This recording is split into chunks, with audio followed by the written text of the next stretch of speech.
Ano? Pagkain?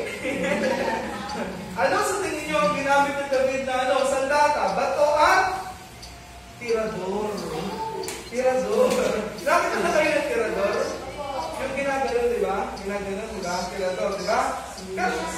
Sa atin ginagano. Pero sa kanila, ano yun? Parang tali, leather, tapos lalagyan ng bato, tapos igado doon, tapos ibabato sa'yo. Ganon. Okay? Ganon yung ginamit ni David.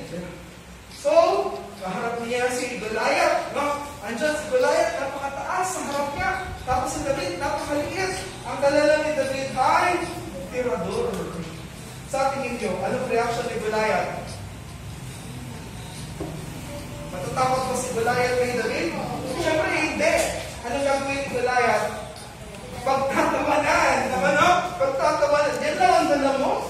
Tatalunin mo ako sa pamamagitan ng isang tirador lang. O sa tingin niyo, matatalo ka niya? Oh, yes. Okay. Sabi, si David, malakas ang loob. Bakit? Alam niya, nasa kanya ang Diyos. Kasama niya ang Diyos. At anong ginawa ni David? Nakikita niyo ba sa larawan? Pinakis niya, no? Ginanon niya yung tirador, may kasamang bato. Tapos pinakis niya kay Goliath. At anong nangyari? Tumama saan? No. Sa noo. No? Tumama sa kanyang ulo yung bato. At nung tumama yung bato sa kanyang ulo, ano nangyari kay Goliath? Bumagsak. At namatay. So, bato lang? Tirador lang? Tirador lang? Uy, huwag natin nilalang. Bakit? Kasi ang tumulong kay David ay ang Diyos. Napakalaki na ni Goliath, pero sa pamagitan lang ng tirador at bato, napatumba niya si Goliath. Ganun ang kapangyarihan ng Diyos. So, namatay si Goliath, at anong ginawa niya? Ito pa yung isang picture ni David at ni Goliath. No? At nung namatay si Goliath, kumuha ng espada si David. At anong ginawa? Pinutol niya ang ulo. At yung ulo na yun, dinala niya. Hinaas niya. At ng moment na yun, ano kaya sa tingin yung ginawa ng mga Pilisteo? Natakot sila. Bakit?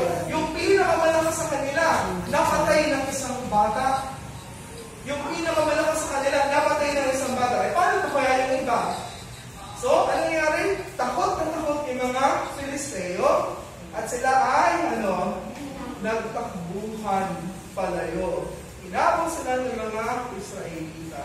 At natalo sila ng mga Israelita. At sila ay mga naging alipin. So, tingnan natin, ganun kalakas ang kapangyarihan ng Diyos. Walang, imposible. Correct? Sa Diyos, walang imposible. So, laging may pag-asa. Tandaan natin, sa kabila ng lahat ng problema, laging may pag-asa. Pakitandaan ito, may memory verse tayo. May memory verse tayo. Pakitandaan. Kasi mamaya, itatanong ito sa inyo. No? Wait lang. Hahanapin ko lang. Wait lang ka. Mamaya, itatanong ito sa inyo. Kaya dapat ninyong sandaan. Okay? Ito yung memory verse natin. Sa Tagalog. Hindi tayo, sige, pakiulit lang. Hindi tayo